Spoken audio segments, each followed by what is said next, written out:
תגיד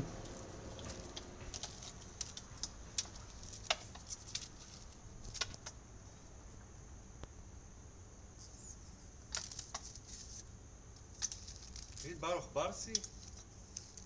אתה לא שומע לפי המבטא? כן. אני רוצה להגיד לך משהו. כן, הוא גם. אתה צריך ללכת עם פנקס ותרשום.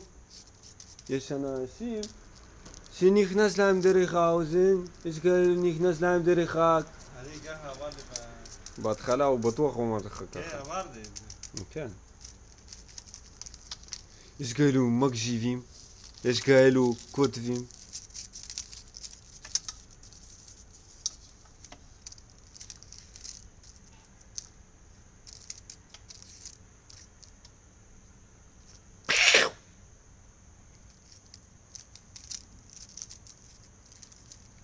זה לא סמי, אני שומע?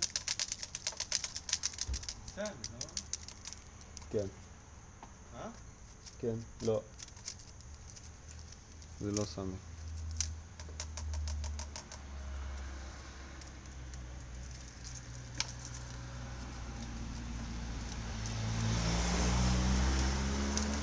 לילה פה.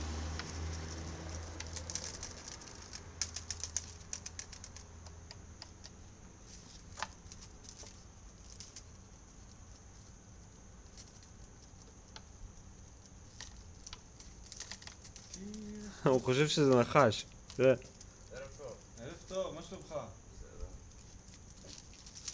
משחקים. נו, מה יש לך? בשמירה מה עושים חוץ מלשחק?